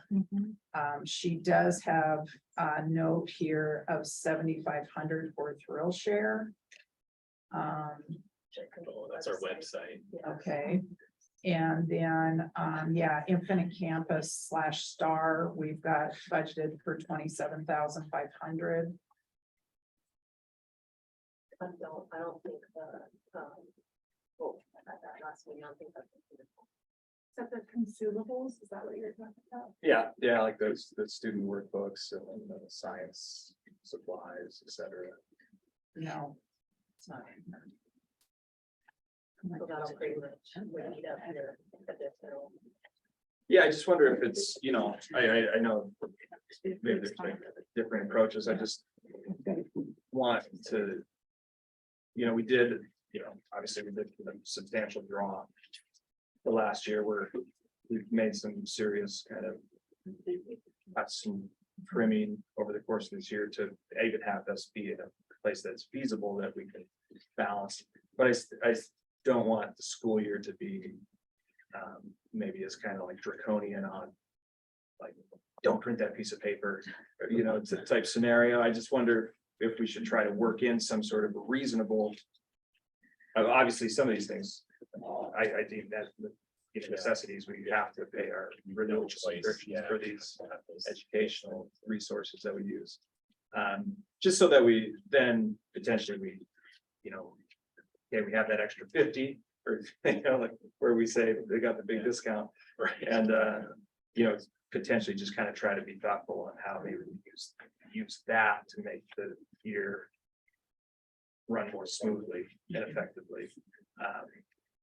That would be kind of like when I was in my head, that was like my comfort level going this year was like, well, we can make all these changes and we can run a less than $50,000 deficit leading up to obviously big factors where, you know, with the levy in the spring, you know, does that or does that not pass? And then that's going to really change what decisions we're going to have to make for the next fiscal year. But I feel like we do still have, you know, an ability for this fiscal year to maybe try to kind of pencil some of those necessities in just at this point, so we don't. Maybe we can avoid doing the kind of the budget amendment like we did last year. And I have to say that I encourage you guys to not even think budget amendment because you've slashed your reserves by half. And we're gonna only be able to put in maybe 50,000 back into that. And so I would encourage you to don't even think about going to those reserves. The only way that I would recommend a budget amendment is if you see a large number in enrollment in October on our count day. And then we can go to OPI and have them run us some numbers if we see a big percentage increase and we can have them run the numbers and they would tell us if we would qualify for a budget amendment. And the only way that I would say to look at anything like that would be if we were to get a few more thousand out of the state. And then you could say, okay, we're gonna do a budget amendment for $20,000 and say you're gonna get 5,000 more from the state. Well, you can do that budget amendment, but don't spend any of the West Valley money that goes in, only spend what you're getting from the state. And that's where your business official has to watch that to know that you want to carry that forward, say that 15,000 that is set aside. Because it's really important. You do not, you'll get in big trouble if you go back into those reserves. I really cannot stress enough not to touch those again. Until they're built back up, because you're not even gonna be able to look at a bond again without those at 10%. Yeah, I agree with that. Yeah, I just wondered, like, to me, it's just and you have a lot more experience than me as far as the feasibility of. It just feels like I just want the budget yeah, to at least. Yeah. Be accurate in the sense of reflecting what we know we're gonna have to spend. yeah. Yeah, Which well, seems and like there's a few other things that we. just do we need to have add. stuff budgeted for staples, pens, paper? And I That's, do believe some of that, it's happening. I see sticky notes in the box in there. But this is where we can sit down with Richard, and Mark and Richard, and sit down and we can look at these differences. Once we get these contract amounts in here and where we're at on the people that we've hired, we get this in here and say we're looking at, we've got 10,000 then left in supplies, then we can budget that, whether it be for software or supplies or something like that. We can then know that we've got the difference between the 45,000 and the, 57-ish. That's gonna be sitting out there and that they can look at that.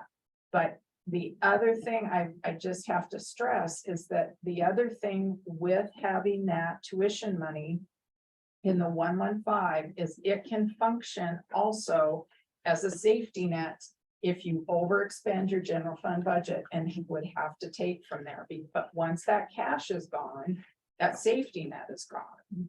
So the other thing is that look at some of these other budgeted funds to see what we might have in there. We'll see where the technology fund ends up. Maybe we can get some supplies out of that technology that will meet with some of the software needs that they might have. And so we'll look at all the funds to see where we can maybe use that money. Yeah. But I never have, and I never will recommend building a budget on money you do not have. I can never, ever recommend that. does this budget reflect not filling Alicia's vacated Yes. position? Okay.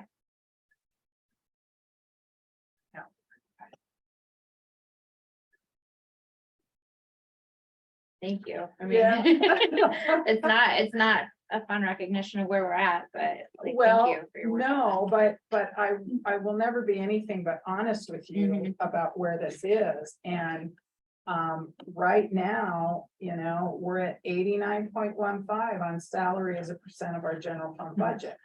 And that's just been with staffing changes that have happened, just in some of what we've talked about tonight, but yet we've still got some to put in. So that number's gonna look a little different. Well, I mean, it is what it is, but I think everybody's made a ton of progress over the last year, and you guys have all stepped up and really taken on additional duties, and I think everybody's working in the right direction. We've made a lot of progress to get this back into a place that we can even feasibly have a balanced budget. So Absolutely. there's been a lot of progress made. It's not Yeah. it's not easy on everybody. It's a lot easier to have a bunch of ESSER money to throw around than it is to run Yeah. a really tight budget. So I think it's a step in the right direction. I just want to make sure that we, at least when we get to the approval, that at least the things that we've said that we agreed to thus far, and then just to ensure that we're comfortable that it's feasible that we can operate the school. through the- Well, and what you're gonna see when I give you that OPI budget is it's gonna give you your bottom line of what your approved budget would be. It's not gonna have these line items in it. It's gonna show you where your revenue's coming from. And then what your maximum budget is that you can do. It's gonna show you any levies we've had through the years that are there. And then, so it won't have the line items like we do Yeah, here for yeah. expense. We do love this, though. Oh, good. Yes. good. Yes. But it's something we've worked with out here for years while I was here, so, you know. Yeah. I saw the. This slide is today. amazing. So if we can even keep this like going based on where we're at, it's just super helpful as a board to know. Okay, cool. The next is your transportation budget. And so we do use that for some of the admin and clerical salaries, like 10 to 20% based upon the position. And so we use that for salaries and health insurance. As far as transportation, we've got like $200 in supplies is all. And then, of course, our bus contract, that is 547,000 this next year. And we have added on a few couple more bus routes in the last couple of years. So at this point, there isn't anything budgeted for individual contracts. Cecilia was not notified of any individual contracts that would have come through. So we don't have anything there, and that is mostly for if we had any special needs preschoolers that we had to reimburse parents for driving them or those to day treatment or something like that. Yeah. And so this is a separate levy. It is. Yeah, it's a permissive levy. We do get some money from the state, not near what we need to cover the budget. And then we can have, we've got 9,900 that we can put in here as contingency. So we've got that. And then we've got a little bit in fuel, but that probably won't get touched. So that total transportation budget of the 640,000, that's what I will be looking at putting in for the budget with OPI. Your bus depreciation, we were able to depreciate our e-bus, otherwise known as the Ford Expedition, depreciated that a little more. And so that bus depreciation will be at just over 22,000. And the only way you can use your bus depreciation money is if we could use it, say, for radios. You could use it towards the purchase of a bus. If we had to do another e-bus or the current one, it had no more life in it and we needed a new one, we could use this money towards the purchase of that. And so we're maximized on what we can depreciate each year. And our former bus that we had, our activity bus, that was fully depreciated out in 1920. And it's my understanding we don't even have an activity bus. 1920. The 1920 school year is when that. Oh, and okay, thank you. fully Sorry. depreciated that. Yeah. That would be a horse. That's kind of, yeah. Thanks. Sorry. My old notes are in here just as, yeah. So then we move on to the tuition fund that I spoke a little about earlier, and we pay tuition to the Crossroads program at Evergreen. We pay tuition to the Flathead Special Ed Co-op preschool, and that is paid a year in arrears. So these tuition bills are for little people who have been in those programs in the 22-23 school year. Okay.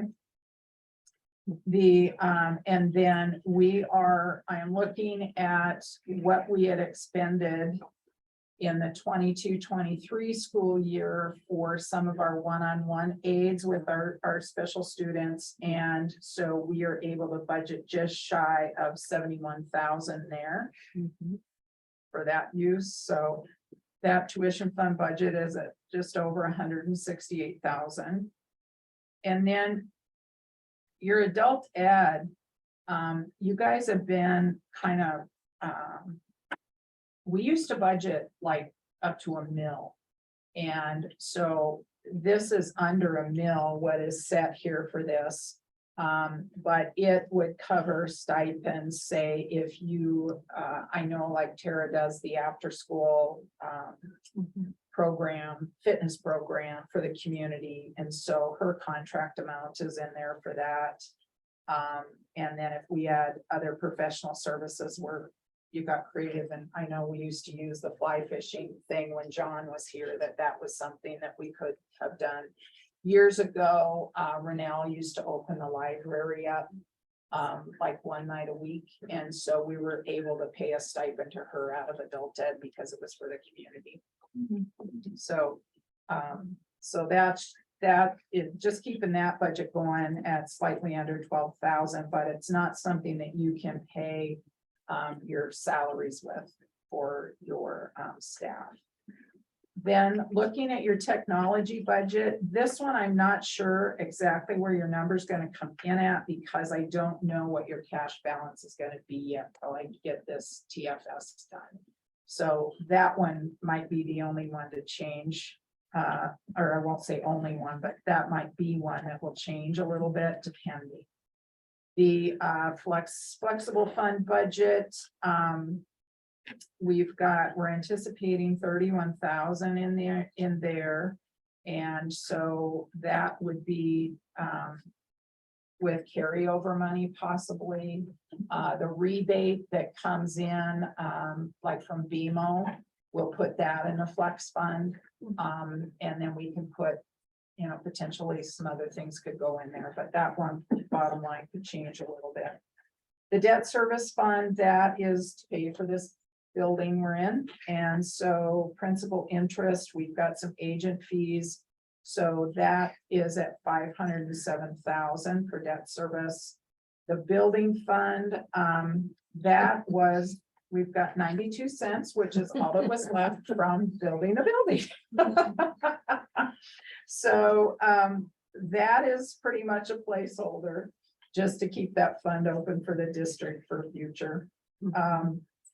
Your building reserve fund, just based upon what you advertised for in March, I'm anticipating 155,000 for that. We'll see if we can get a little more when I go to put it in and it's allowable with OPI. I would probably push to go a little higher on that. Because with what you put out in March, you put that out as estimates. So, yeah. So in a nutshell. So within the building reserve fund, is that, there's no, we can't levy to save money to buy a, you know, replacement HVAC system in 2 years. You have to levy and spend it, or?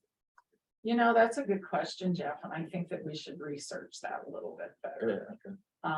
And see what the state is putting in now and see if anything's changed on that building reserve too in the last couple of years, but we should look at that. What was that number, Phil? I think it was like 200, no, I think it was like 200. That's, it's like 250, wasn't it per unit or no? So just 250. It was like more than one unit or something. It was, Oh, I thought it was I just thought it was 2 200 units. per unit, I think, for 400,000 total. Maybe. So. I can check that. But it would be good to look into that. Yeah. piece.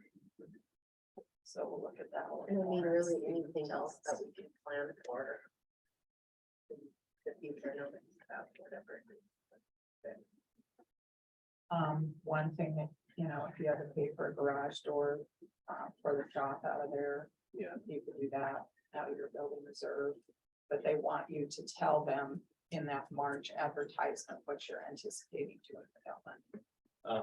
We may, I have got a request into the Flathead Electric for that garage door, and we ran into a glitch when Cecilia left. Oh, And so we have to get a tax exemption number. And I just Oh. would assume that, all schools have tax exemption, but we have to get our particular tax exemption number. So I that's. still have it up here, Mhm. Marilyn, I could rattle it off. Yeah, I'm sure you can, I'm sure you can. Anyway, I'm saying that that's a possibility, we might get that door still. So we'll talk. I can about write that. it down for you before we leave. Good. I don't know how I But it remember has that, to but I. Being an official document. Yeah, we've got it. So anyway, that meets the requirements for your budget meeting that was advertised and that was going to happen tonight. So and that was for consideration of the budgets. There it is. Moving forward, you'll probably be back on the schedule that budget meeting. That where your TFS and your actual OPI budget, that those will happen on this night, probably a year from now. So that's what we used to do that, and it was nice to get them in and out of the way. So I think you'll be back on that schedule. Okay. This year it'll be the 23rd. Yes, ma'am. Next year, hopefully it'll be the second Monday in August. Okay. All right. But we don't need an action item on that. So we'll continue that on the 23rd. The handbook, staff and students 2023-24 school year. Richard, So Tina asked me to just let you guys know that there are a lot of policies and procedures that MTSBA is making us put in these. Yes. handbooks. there were a lot of changes. A lot of changes, yeah, this year, and so they are kind of helping Tina go through that with the middle school handbook, and they're gonna help Alicia with the elementary handbook. So that's just an ongoing process that came up kind of late. So if we just table that or just let you know, I guess we don't have to table it, but just letting you know that those aren't forgotten. But they're being adjusted for our current needs. So, That's part of what we pay the MTSBA for. yes, They, exactly. they provide our policy and make sure it's all legal.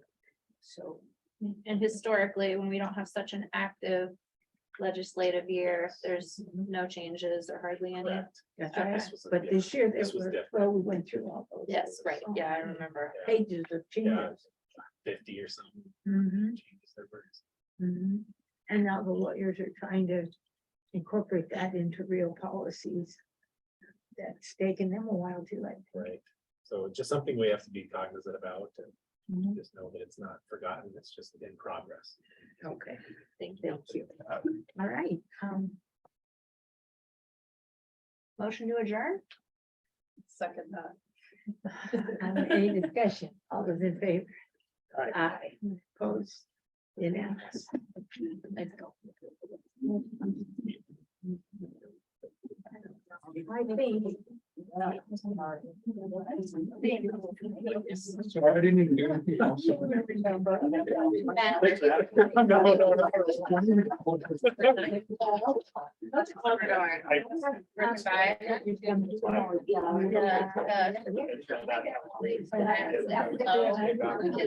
Bye.